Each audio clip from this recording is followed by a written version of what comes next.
Welcome to Real Money, Real Life, the podcast where we get real about money and the messy human stuff that comes with it. I'm Linda Grizzly, financial educator and your Me Money guide to financial clarity. Each week, we dive into financial concepts and money strategies, but we always tie it back to real life, emotions, mindset, and how money actually shows up day to day. If you're ready for practical tools, mindset shifts, and honest conversations that meet you where you are, not where the world thinks you should be, you're in the right place. Because you deserve to feel confident with your money and good about how you use it. No judgment, no lectures, and definitely no putting yourself last.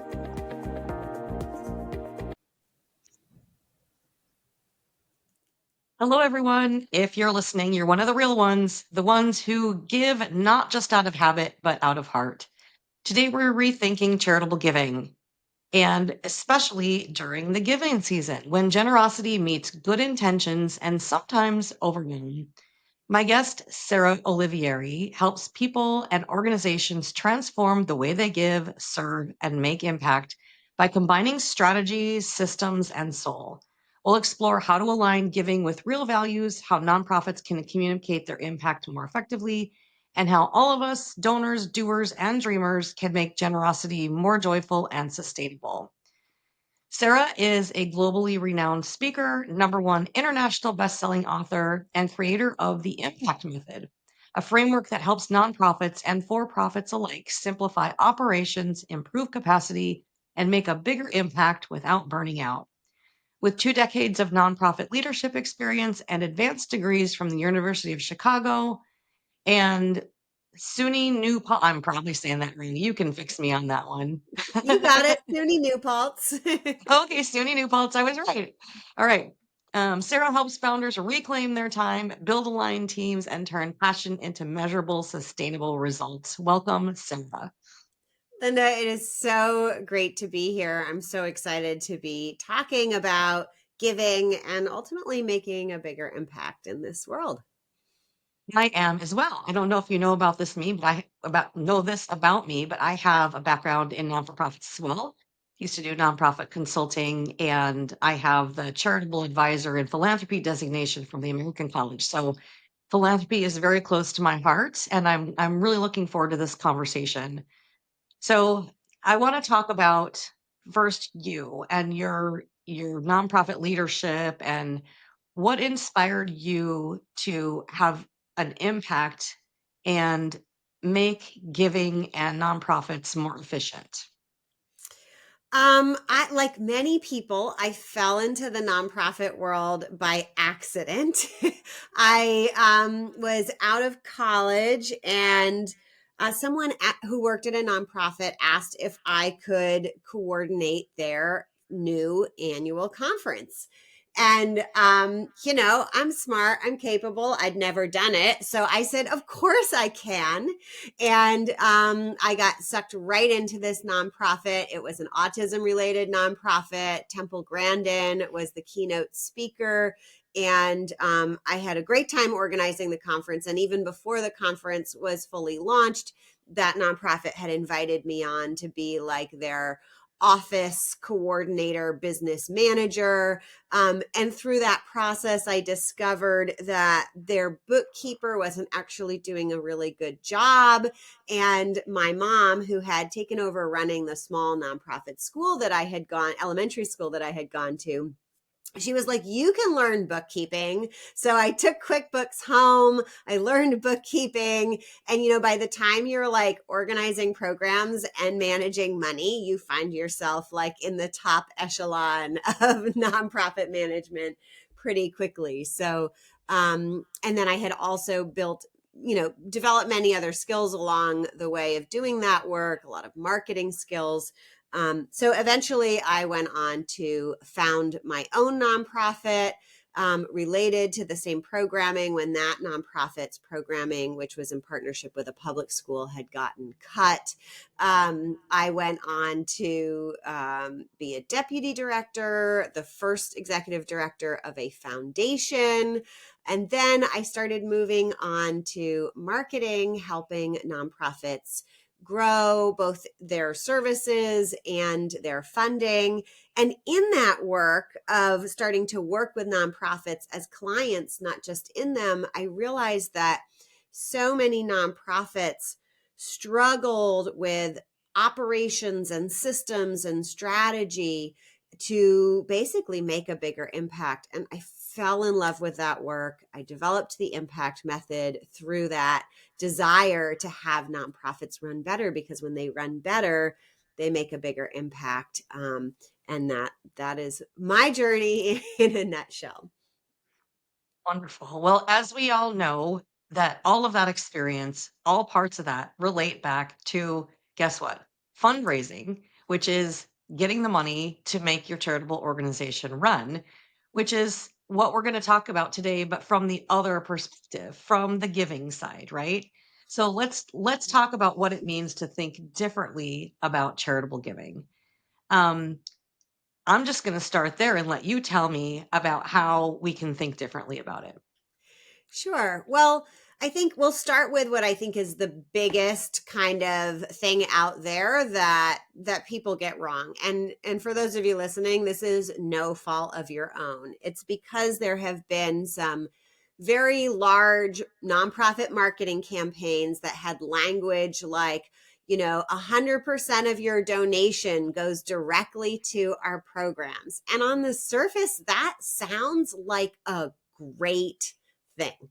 But I'm going to invite you for a second to think through what that really means for a nonprofit, right? If all the money goes to their programming, that means no money is going to figuring out which programs are the most impactful.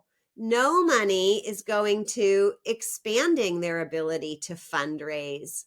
No money is going to supervising staff, developing staff, hiring great leaders. I think we know when we think about the for-profit space, great leaders make companies grow, right? So it kind of means that we're telling our nonprofit, you can do this teeny little bit of work running your program, but you shouldn't seek to scale your impact or improve the way you're delivering your programs.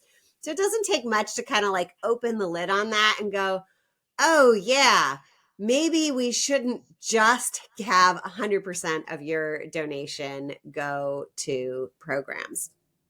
I'll stop there, but I have more to share with you. Yeah, no, you are welcome to keep going because that's what we're here for. We're here to listen to your perspective from all of your expertise.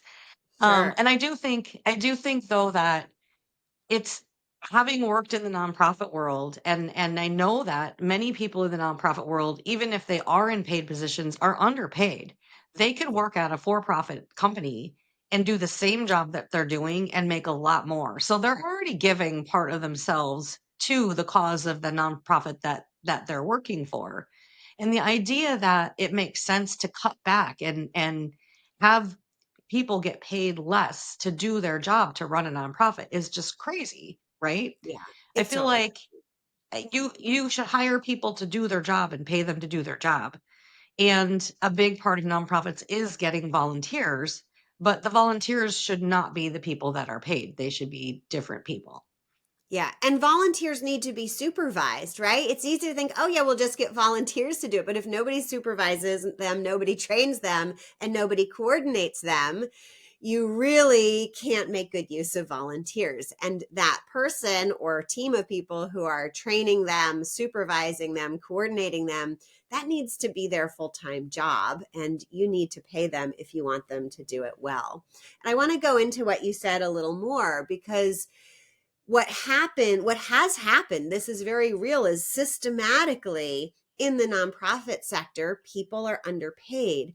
And what that means, and on top of that, organizations are understaffed. So burnout rate is high, and nonprofits end up struggling if they're not paying a decent rate to attract or retain top talent.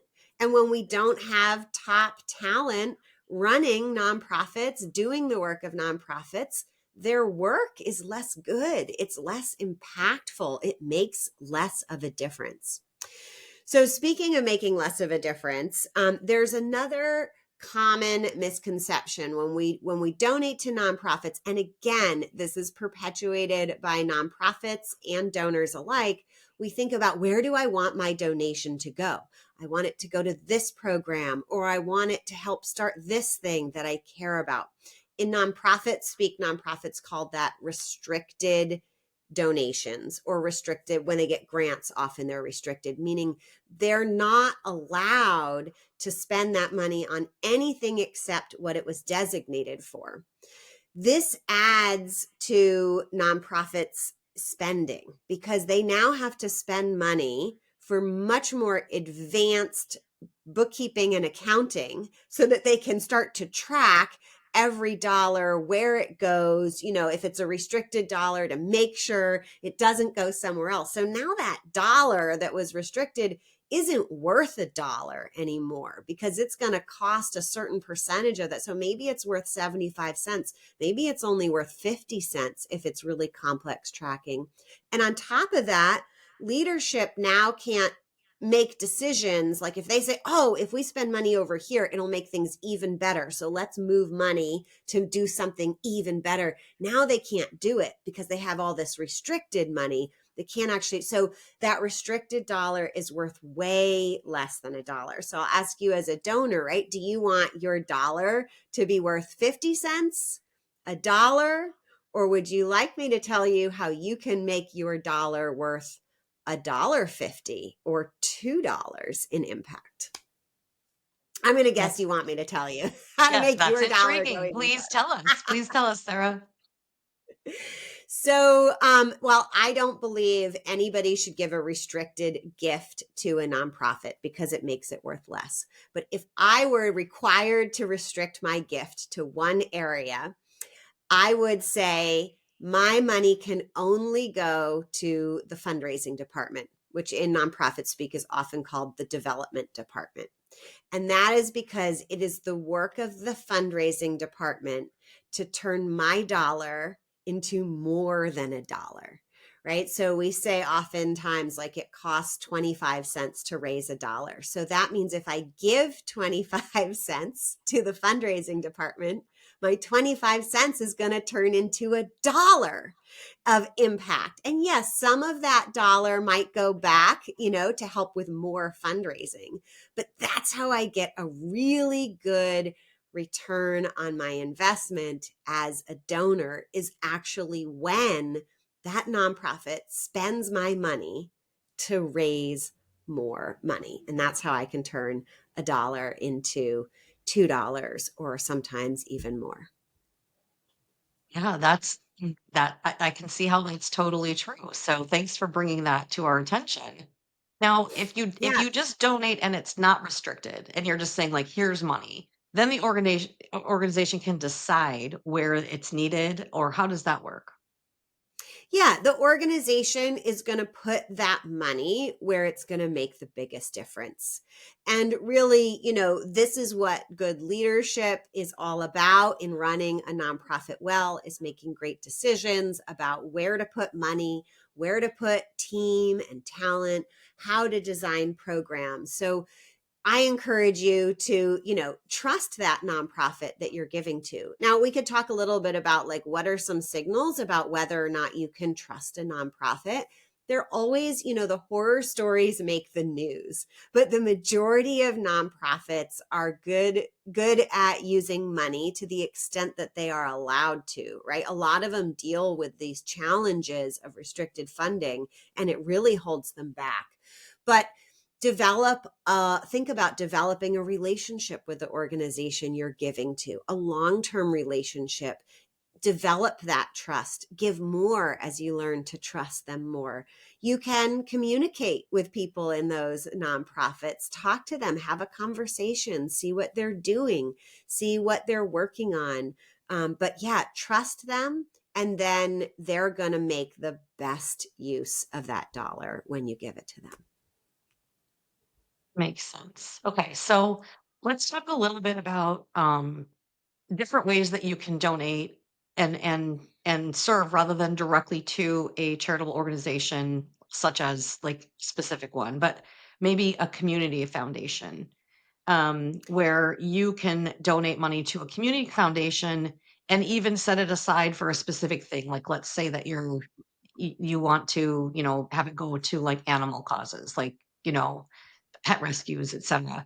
You can donate it to the the community foundation, and then they can decide what types of pet causes it goes to, and they kind of vet the organization so that you're giving to ones that are, I don't know, what you want to say. I'll let you talk more about it. Sure.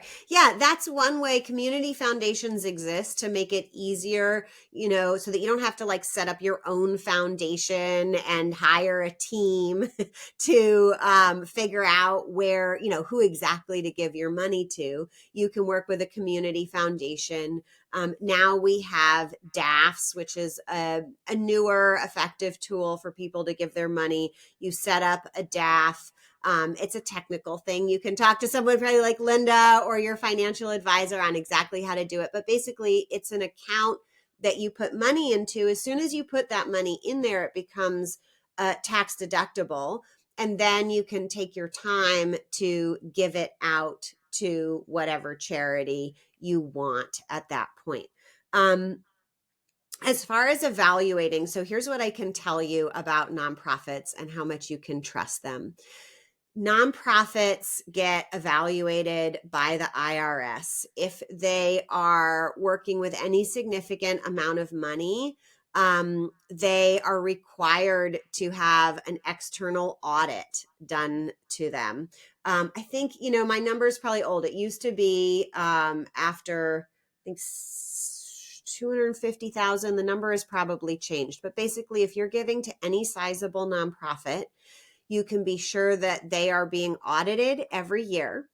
And in addition to that, every nonprofit has to file a tax return called a 990, and those 990s are public. You can literally pull up the tax return of any nonprofit, and you can even see who their highest paid employees are and exactly how much they're being paid. So this is the level at which the IRS is watching nonprofits every year, making sure nothing wonky is going on. So as an industry, you can generally trust that they are, honest organizations. You can look, and I encourage you to look up their tax returns. They're not super complicated documents. And that's a great way to think about trust. You can look at what way they're trending, right? Is this nonprofit growing? Are they starting to struggle? Like, what's going on there? So that's a way you can think about building trust. And you can also work, like you said, with a community foundation. And then the other thing I want you to think about in like, how do you pick your money? It's okay to just pick one charity that you love and just give to them, or you can spread it out. But I can tell you that your money will probably go further if you pick one, two, or three and really build a relationship with them. And I think you're going to feel really good when you start to see the impact that your long-term relationship is going to have with one, two, or three nonprofits. Yeah, I think that the more you get involved and the more you become a regular donor or giver, even if you just give once a year during giving season, the more you stay with one, the better you get to know it. And I Yeah. want to go back to, you mentioned DAFs, so I do want to mention them here really quick. So a DAF is a DAF, a donor advised fund. And what it allows you to do is it allows you to set up a fund with your money that you want to give, and there's tax reasons why people do this. So they can give a big chunk to the donor advised fund and have it be a tax deduction in that year.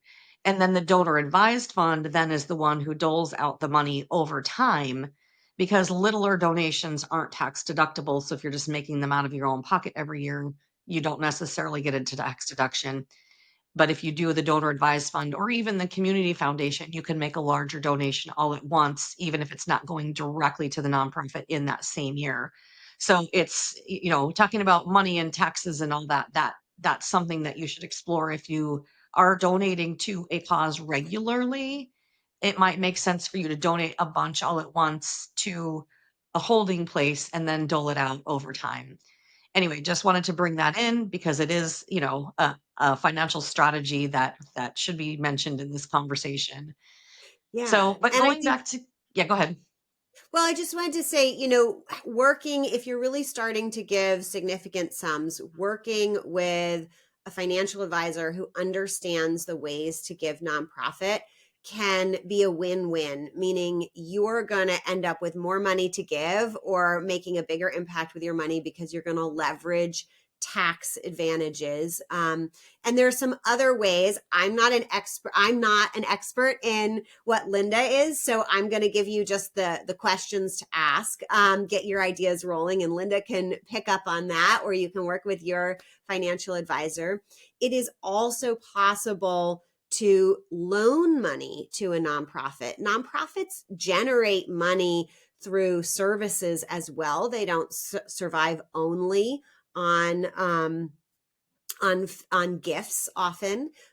Sometimes they also needed to be loaned money because they received a federal grant or a state grant. And what people need to know about those is often when a nonprofit gets that kind of grant, it's a reimbursable grant, meaning the nonprofit has to pay out the money first, and then they're going to get the money back from the government.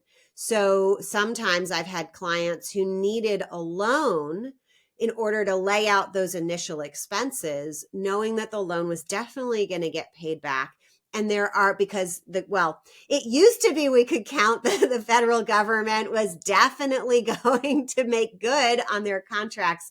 Unfortunately, a lot of nonprofits this year, side note here, a lot of nonprofits this year were hurt. If you heard in the news about federal grants being cut, what you might not have realized is many nonprofits received a grant from the government, spent the money from the contract of the grant, and are now not going to get the reimbursement that they were promised.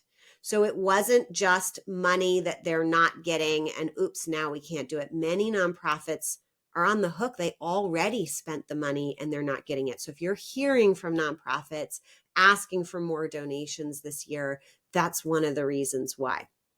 So, but back to loaning nonprofits money, you can even get a tax write-off on either interest that you could have earned or things that you could have earned with that money if you'd done something else with it. So there are tax advantages that can be had by loaning nonprofits money as well. So that's another strategy. And then, of course, you can give time, you can give expertise, and you can do a combination of all three. And the last one I should talk about, other ways to give your money, is planned giving. Those are strategies around how to give direct cash and assets that you have to a nonprofit after you pass away. I'm sure you have some expert insights on that, Linda, so I'll let you go from there. Yeah, I do. I'm not going to dive into any of them because they can be super complicated. But the idea is that if you're looking at a long-term strategy, you should talk to an expert, a tax person, probably both your tax person and your financial advisor to coordinate that because there's implications on both sides. So it's important that you bring everybody in. And sometimes even a lawyer needs to get involved, right? So I mean, it depends on the level of money that you're talking about and all that, but there are lots of different strategies for planned giving for non-for-profits. And during giving season, which is basically, November and December, we call giving season, right? Pretty much starting right around Thanksgiving, but sometimes before. But I feel like we see all the requests and everything coming in at that time. And I think it's hard for people to decide like who they should give to or how they should give. What are your what are your recommendations for people who want to give and want to be more strategic about what they're doing? Yeah, I'd say call up the organizations who you love the most. Think about the missions that you are passionate about, the causes that you are passionate about, and then just pick a couple who you think are good candidates and talk to them and have a conversation about what they're thinking about for the future and what's working for them now. And if that feels aligned, the thing I want you to focus on the most is what feels aligned for you.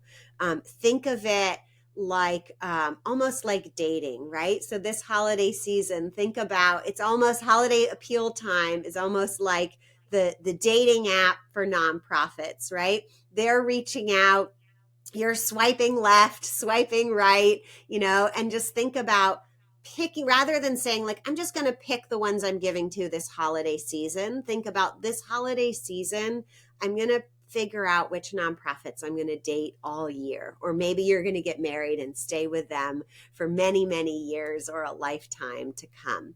So that's what I want you to think about. What I can tell you from the other side is some nonprofits are really well run in terms of programming, but aren't really well run in terms of marketing and fundraising. Meaning you might send them a small donation and maybe you get like an email tax receipt, but they don't really call you or send you follow-up emails or acknowledge your gift in any sort of interesting or special way. That doesn't necessarily mean that they're a bad nonprofit. It probably just means that they haven't had the opportunity to invest in their fundraising. So they might have great programs, but be struggling to find that money, right? Maybe they've struggled by receiving too much restricted funding and not been able to develop that. So that's potentially a good nonprofit for you to donate to, but be aware that they're not going to be able to maybe turn your dollar into $2 because they struggle with fundraising. It doesn't mean, though, that they're a bad nonprofit. It means they need your unrestricted gift more than anything. And if you're not sure about what's going on, just talk to them. Ask them, like, hey, what's going on? I can't tell you how many nonprofits aren't doing the work of good fundraising, but are doing incredible programmatic work. And unfortunately, they tend to struggle the most with growing and improving their programs. But it's not because they're bad at what they do. It's because they lack fundraising capacity. Yeah, that's interesting. I know that on the opposite end of that, I've been on the opposite end of that where, you donate like a small amount for something and then all of a sudden you're on their list. And sometimes I felt like they've spent more money than I gave them to send me all the stuff that they've sent me now. Um, Yeah, probably they didn't. Although sometimes they go overkill and they give the same treatment to everybody, which isn't necessary. But maybe, I think a lesson with that, when you say that, I think like you're probably hearing the most from the savviest nonprofits, and that isn't a bad thing. But maybe think about your own filters. Like, are you just going to give to the nonprofits who reach out to you? Or maybe this season you'll do a little Google search, look whether you want to give to your home community or a specific cause, and maybe reach out to a nonprofit who didn't reach out to you, because sometimes those folks need it the most. yeah, yeah. Okay, so let's talk about mindsets and internal obstacles in giving. Like what are some things that people have that I don't know, you tell me. Like, what are they? What are the mindsets and internal obstacles?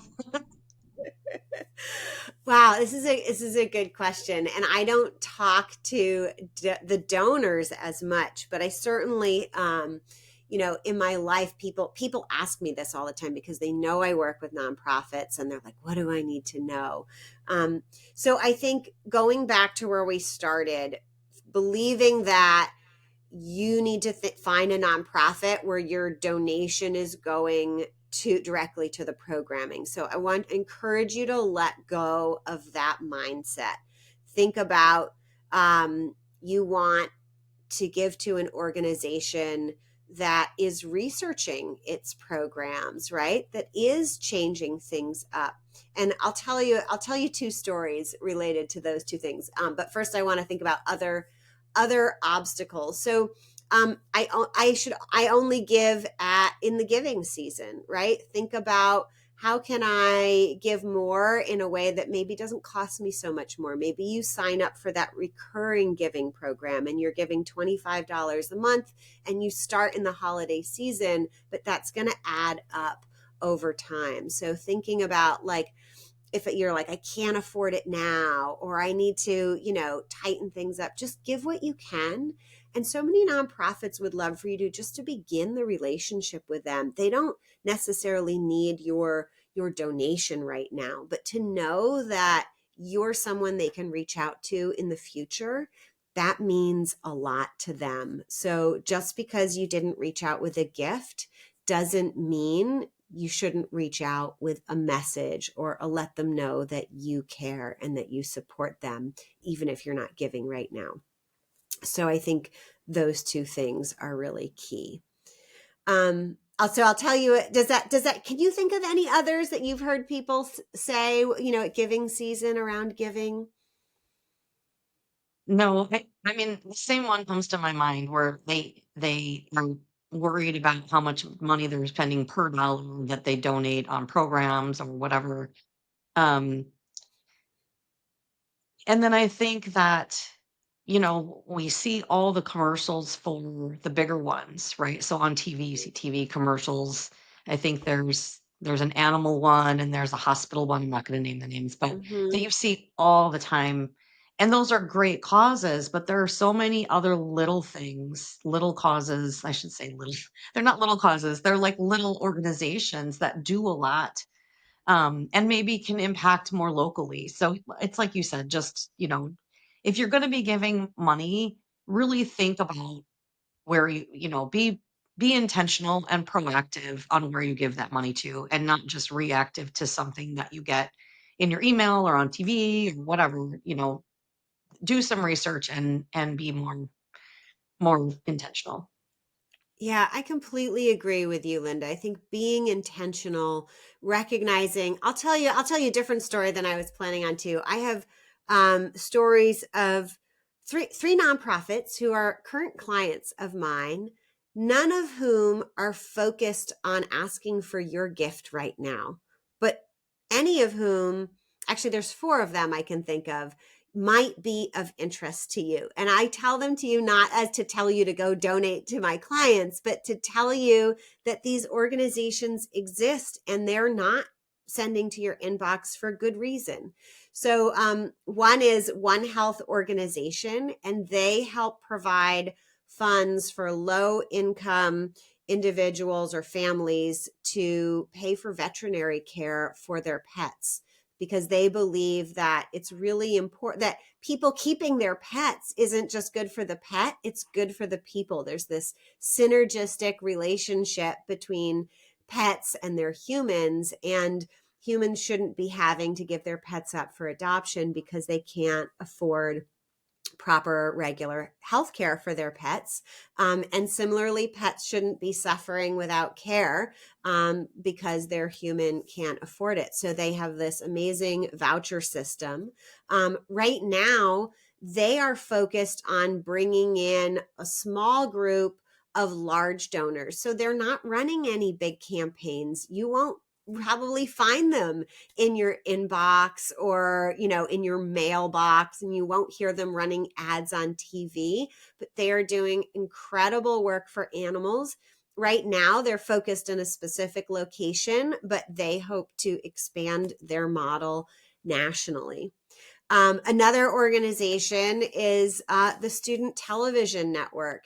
They support teachers in high schools all over the country. They support media teachers, helping the students of our next generation of adults. These students learn how to tell stories and to share news. These students, go on to get careers or in news, in media of all sorts. They run a huge convention, bringing thousands of students together across the country every year. They're doing really impactful work. Right now, most of their funding has been coming from sponsors of their large event. But that doesn't mean they need your donation too, because they also want to expand and get into more schools and help more teachers and more students. You won't see them running any ads. They won't be sending you anything in the mail this year or email either, but they are also an incredible cause. So if you're like feeling like, yes, Sarah, like I care about animals, or I care about students, or maybe you care about your local environment. I'll give another shout out to one of my clients, the Cornell Cooperative Extension of Ulster County. They do incredible work helping a local community, a counties based community in environment, agriculture, food. Most people assume that they are funded by Cornell University. They receive no funding from Cornell. And they also could use your donation. If you live in that area, it might be meaningful to you. So these are all examples of nonprofits who are really well run, doing really great work. But right now, they're not doing that outreach. They have other focuses, but that's okay. And it doesn't mean there are many organizations like these in the area that you care about, or the region that you care about, who would love to receive your donation and who would put your donation to really, really good work. I love that. Yeah, great points, because there are so many organizations out there who are doing wonderful things that nobody knows about, right? It's only, a small portion of their community that even knows they exist. So there's causes out there, and people that need your help, even if they're showing up in your inbox. All right. Yeah. So let me ask, what is one simple action that people can do to give more intentionally? I would say give more to fewer. So even if just pick one, right? If we want to make it less overwhelming and more impactful, pick one nonprofit. Give all of your giving this season to that one nonprofit. Build that relationship with them. Think about their hopes and dreams. Do they align with your hopes and dreams? And think about just supporting that one. Great. And then we talked a little bit about who you are and what you do, but who needs to find you? Who should reach out to you? Yeah. So if you have a nonprofit that you love and you would love to see them scale, grow, make a bigger impact, if you would love to see them have more funding capacity, have more staff, have higher paid, higher quality staff, that is what I help nonprofits do. So whether you are a board member, or you're an executive director listening to that, or even if you are a purpose-driven entrepreneur, and because, right, so we've talked about charitable giving, but I also want to give a big shout out to the many, many entrepreneurs and for-profit businesses out there who are also making a huge impact in this world, that their services are making a difference. It just so happens that they don't need to rely on donations to make that difference. And so they're not going to go for that 501c3 charitable status, but they are important too. So if you're any one of those things and you want to scale, if you're worried about a team burning out, those are the folks I work with. And a few ways to reach out. I lead the Inspired Nonprofit Leadership podcast. You're welcome to follow along there and hear tips for nonprofit leaders. You can reach out to me directly at sarah@saraholivieri.com. You can check out the work I do with nonprofits at pivotground.com. And I'm fairly active on LinkedIn, but you can find me in various places on social media. Great. And I'll put those links then in the description on this podcast. And thanks so much for joining me today, Sarah. This has been a great conversation. Oh, thank you, Linda. I'm really excited that you're helping your community think about this issue more critically and more intentionally, as you probably should think about most of your money, right? Intentionally. Exactly. Exactly. That's what it's all about. That's what it's all about. All right, I have one closing nugget for the real ones who are still here, and that is that generosity doesn't start with how much you give. It starts with how connected you feel to the difference you're making. And thank you everyone for listening today. If you want to join me in my free community, it's a space for real talk, fresh starts, and women who are done putting themselves last. Check the description for the information there or visit my website. Thanks so much, everyone. Thanks so much for listening to Real Money, Real Life. Want to see what's blocking you from financial confidence or discover your money personality? Head to the resources page at lindagriz.com for our free quizzes. That's LINDAGRIZ.com/resources.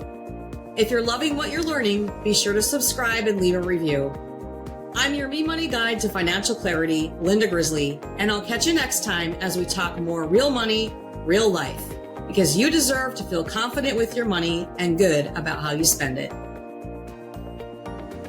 The content shared here is for educational and entertainment purposes only. It is not financial, tax, legal, or planning advice and does not constitute therapy or mental health counseling. Please consult an actively licensed and qualified professional for advice or help specific to your situation.